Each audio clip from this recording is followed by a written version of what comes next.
compost in our direction. But for me, contextually, it's like I have a guy here in the city. They're doing actually these guys might be. Are you on Instagram? Yeah. Highfield Regenerative Farm. Have you tracked those guys down yet? No, but I will make note of that. Yeah, they're really cool guys. They have a piece of city property that they're regenerating. Okay. And they're big into compost and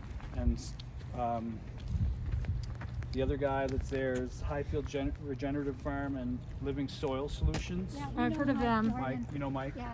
Yeah. So he's part of that group. Yeah, Mike's a good buddy of our garden. Oh, good, yeah. We also do a speakers series too. All right on, yeah, Yeah, cool. so, we look at educating our gardeners and the public. Sure, yeah. And, Yeah, well, he's the man to do it.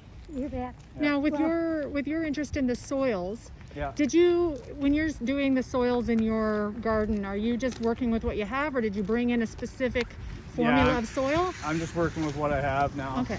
We're like lots of clay, tons of clay in our soils. So Yeah. it's Ours like, too, but you can amend them. yeah, it's It getting takes better. a few years. It's getting better every year. Yeah, ours too.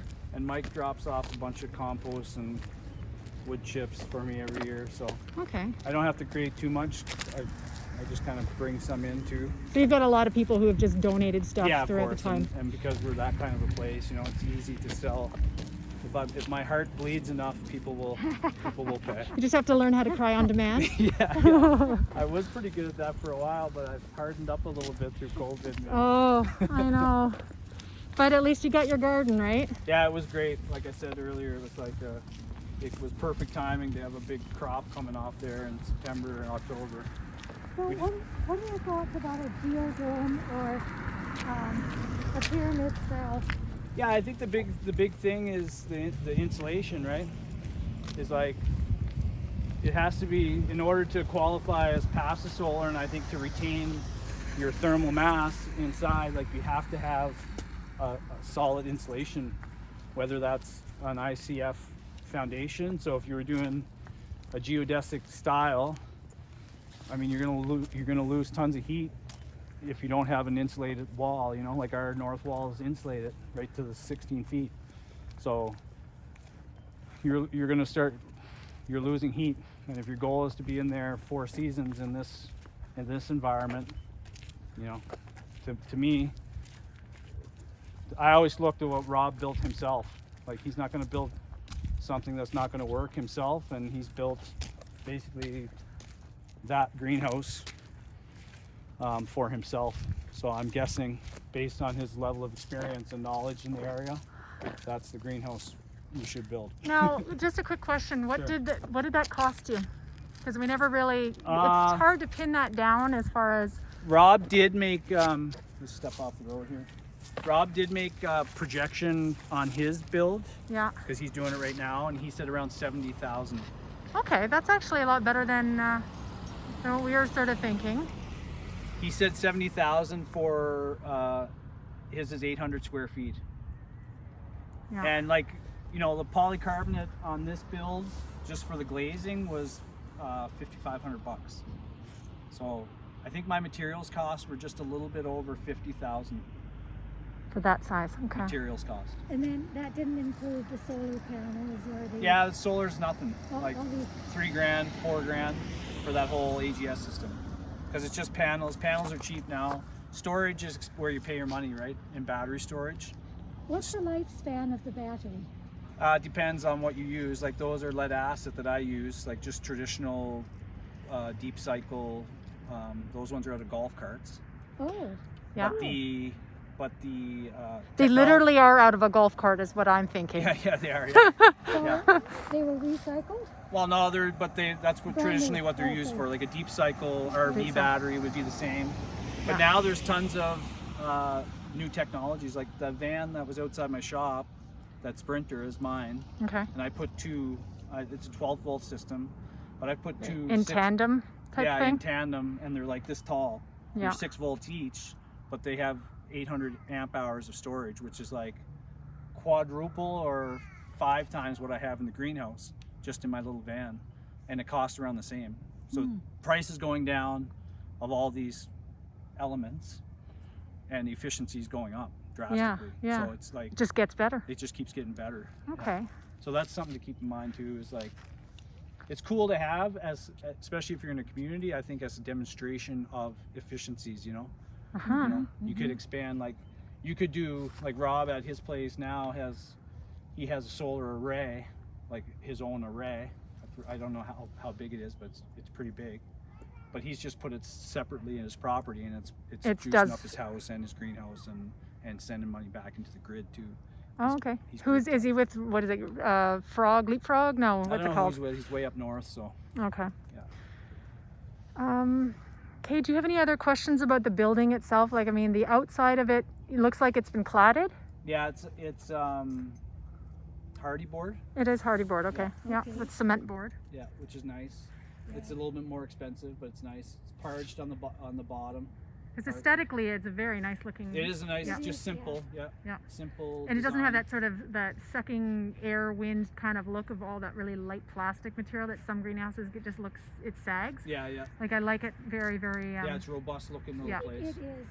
And when it's like this summer was the first, like I said, the first summer, like the whole front garden bed there was full of borage. I don't know Oh, if yeah, you- yeah. So just overflowing with purple flowers. We had this fence line was all planted out in sunflowers. You know, so it sits really nice in the environment when everything's growing around it. You know, Yeah. it looks natural. The colors are natural. The lines are really nice. It's not a building that you look over and be like, ew, you know, something that's kind of falling No, apart. Or aesthetically it's pleasing. yeah, it is. Yeah. And it's facing south. Directly south or Southeast. southeast? Yeah, Okay. I think it's about 15 degrees off direct south, and that's just based on our sector analysis for winter sunshine. That's what you're maximizing, right? So winter sun for me is kind of like, you know, here. Yeah. Yeah, Summertime, it's like down into there. that's true. Right. Right. So like a good sector analysis of like where you're and like you say, considerations for development in the future. Like, are there going to be buildings put in? Like, we know that our land's secure. There's nothing going to go in front of us. Yeah. But that's a possibility for someone like you, you know. Yeah. So you Yeah. wanna Well, make sure. unless we build it in Beaumont. Well, no, I think that there are land considerations with regards to development that we have to consider if there's ever land, the city land, you know, you never know, they could basically put in an old folks home or Sure. something. You never know. You know, it really will depend on those types of factors. We're trying to eliminate anything that could potentially be like a yay and a nay for the land, and then we're going to rank them based on maybe doing an analysis to see what the actual span is. Because you want, you know, I think the notion of, do we want it to be greenhouse first, or do we want it to be educational first, or do we want it to be aesthetically pleasing first? Like, there's going to be a whole ranking Sure, scenario. Yeah. And if we go big, then it will dictate where we put it. Yeah, definitely.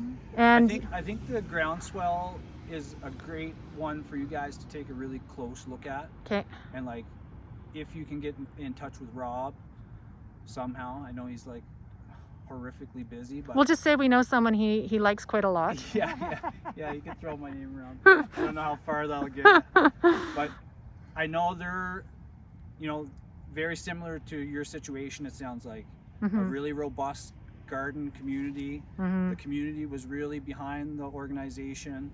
They're attached to a school too. There's a school very close by where they're drawing, like they have culinary program. The kids are coming to the greenhouse regularly.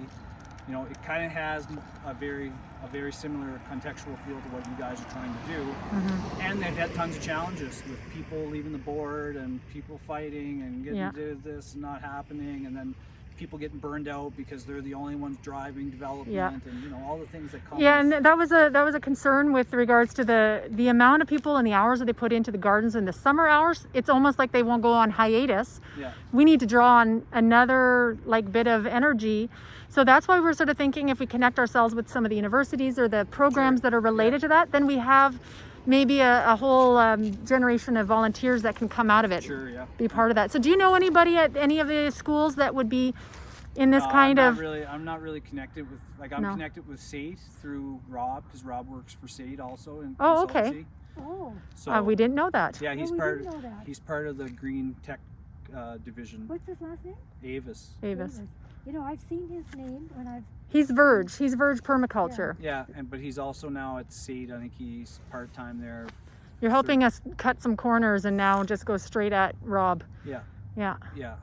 Okay. So I think, I'm connected with him through SAIT, and he's part of the green tech movement there, and has, if you have money to invest, he has the ability to go after grants on the other side where he's really knowledgeable in Like and provincial the grants. federal stuff. So he can kind of marry your money with research and design that's done at SAIT, and then you can kind of bolster your investment with investment from these grants or from research that's done at SAIT that you get to maintain intellectual property on.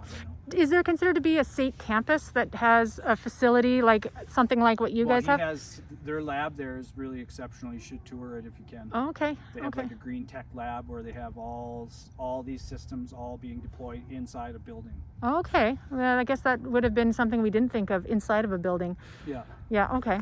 Yeah. So because I think you had reached out through the SAIT Avenue to apply to maybe be not a case study, but a project starter. Yeah, I've got the form in my car. But she filled out the online form to sort of start that process. It might actually be all part of that. It might be. The project inquiry, is that what it's called? It's in my car. Yeah. Yeah, it might be. And I just submitted that. And I think that's what Rob's doing in his capacity there at SAIT. If I don't know how much longer he's going to be there, because I know he's super busy. But yeah, his capacity there is just that: is connecting community groups and industry groups with green technological avenues of revenue. Yeah, because if we, yeah, we don't have money. We Yeah. have to apply for grants. Yeah. yeah. But we also have an incredible fundraising engine behind us as far as that. We're tried, trusted, and true, right? Yeah. So I guess the question it just spawns from that whole aspect is there a niche right now? If we're thinking scalable, maybe it's not like private property in the sense that Rob's building one for himself, which is, you'd think he would get to that point. But is there an outdoor facility that maybe there'd be a relationship that we could create with SAIT, that we could be almost like an off-site location that would be a tuck-in to the SAIT program? Yeah, I couldn't say. Okay. SAIT. Okay. I couldn't say. Because we'd certainly be open to that. Yeah. Of course, yeah. They could come out and design whatever, work it. Yeah. We could partner with someone. Yeah, and that might be, especially since you're a community group, that might be an avenue to explore. We have so many other outdoor things to offer. Like our botanical garden is declared a provincial site. Yeah, It is phenomenal. Yeah. I should have brought some brochures. Anyways, if you just go to the botanical gardens of Silver Springs, you'll see some amazing pictures to start with. But it's a broad area. Yeah. It started as just a grass, basically abandoned grassy at the edge of our community, and they've even built along Crowchild Trail, where they have the barricades, the sound barricades. They've just used every last bit of that. So yeah, we've got larch trees and all the rest. But when I first moved to Silver Springs, I used to walk my dogs there, and it was just a grassy. Sure. Yeah. No. So yeah. We've got 25 parks in our community. We're flanked on one side by the Bow River. Yeah, it's beautiful there. So I mean the amount of I don't know if you mountain bike, but we have Sideshow Bob. Yeah. And there's a lot of community members that volunteer to build the trails back up, and they've just over Waterfall Valley have sort of stabilized the banks. Yeah. And if you look at the last cliff, it's coming from the west going east, you can sort of see they've built a metal caged staircase now. Oh, cool, yeah. Just because people were like, screw you, I'm going down here. Yeah. And it's phenomenal. The city has been backing us in so many aspects. We've got a good relationship. So I think we're going to reach out to Rob. I very much appreciate you all the time and lots of knowledge in there. Yeah, happy to do it. And on the journey. Because it is that for sure. But if you'd like to come visit anytime, I will. I got the card here, so yeah. Once we're allowed off campus again, the kids are pretty locked down here. So yeah. Once we're allowed to start. Or even on a day off when you don't want to bring any of the kids and you just want to come up and see what we're doing and stuff, because we're all about educating in our end of things as well. Cool. So